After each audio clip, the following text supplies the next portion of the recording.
سلام الإخوان، ومرة أخرى مرحبا بكم من جديد في تحليل مباراة المنتخب المغربي أمام منتخب عمان اليوم. في هذا الفيديو غادي نتكلم عن التحليل بالأرقام عن سبب عدم تسجيل الأهداف، واش المنتخب المغربي فشل بالخطة ديال 4-3-1-2 ولا ما كاينش اللي يعتمد عليهم السكتيوي في هذه التشكيلة. خوتي الكرام، فيديو زوين يعني مشوق، ما عليكم غير تتبعوا الفيديو حتى الأخير، وما تنساوش معكم واحد جيم وتفعلوا زر الجرس باش تتوصلوا بكل جديد. تحليل تكتيكي مشوق. علاش المغرب فشل يهز شباك عمان؟ المغربي دخل المنتخب المغربي اليوم يعني في الجوله الثانيه من كاس العرب، وهو عارف باللي يعني الربح غادي يقربوا للصداره، ولكن اللي وقع قدام منتخب عمان المتواضع صدم الجماهير المغربيه. يعني تعادل سلبي 0-0، اداء باهت وما كاينش حلول هجوميه، مع ان الجميع كان كيتسنى انتفاضه الاسود من بعد ربح الماتش الاول. يعني اولا خطه 4-3-1-2 يعني بدايه المشكل. طريق السكتيوي اختار خطه يعني ديال 4-3-1-2، ولكن كانت يعني جامده وما فيهاش المرونه. تكديس كبير يعني في الوسط بلا اجنحه يعني تقدر تفتح اللاعب، تمركز خاطئ بين المهاجمين وصانع الالعاب، بطء يعني في الارتداد وصعوبه في خلق المساحات. المنتخب المغربي بان محاصر يعني في وسط الميدان بلا حلول في الجهات، وهذا الشيء عطى المنتخب العماني راحه دفاعيه كبيره. ثانيا قبل الطرد نفس المشكل. الكثيرين يعني غادي يقولوا باللي الطرد عبد الرزاق احمد الله في الدقيقه 53 هو السبب التعادل، ولكن الحقيقه ان المغرب كان كيعاني قبل الطرد. نفس الايقاع البطيء، نفس العقم الهجومي، غياب التمريرات العموديه السريعه، كان باين باللي كاين خلل في البناء الهجومي حتى قبل ما يلعبوا يعني ب10 ديال اللاعبين. ثالثا بعد الطرد تراجع يعني بلا سبب، تراجع كبير بلا سبب. منين خرج حمد الله المنتخب كامل تراجع اللور، بحال اللي كيلعبوا الدقائق الاخيره من النهائي.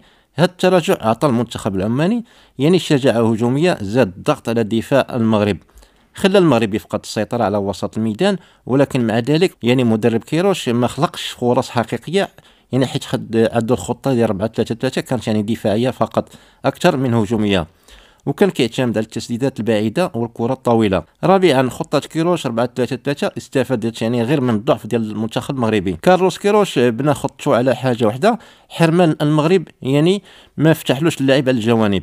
السكتيوي طاح يعني في الفخ.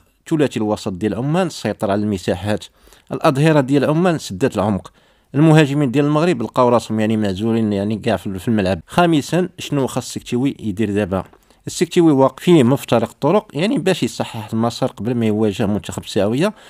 المنتخب السعوديه خاصو اولا يبدل الرسم التكتيكي، يرجع الخطه يعني يرجع الخطه ديال 4-4-2 او يدير 4-2-3-1 باش يحل الجوانب. ثانيا يعتمد على الاجنحه، ما يمكنش تلعب كره حديثه بلا لاعبين كيحلوا اللعب على الاطراف. ثالثا ينشط وسط الميدان.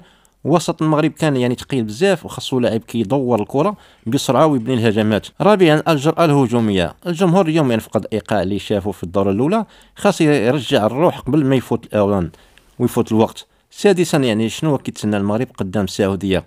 ماتش ناري ضد المنتخب كيعرف يستغل حتى الاخطاء الصغيره.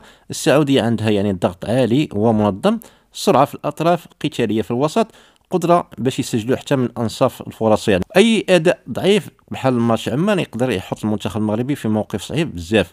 والخلاصه المغرب ما تعادلش غير بسبب الطرد، ولكن بسبب غياب الهويه التكتيكيه وقله الحلول الهجوميه وثقل الخطه ديال 4-3-1-2. الى ما دارش السكتيوي تغييرات واضحه، الجوله الثالثه غادي تكون يعني اخطر اختبار ليه في البطوله. اخواني الكرام، عطيونا الاقتراح ديالكم في الكومنتيرات، ونشوفكم فيديوهات اخرى. مع السلامه.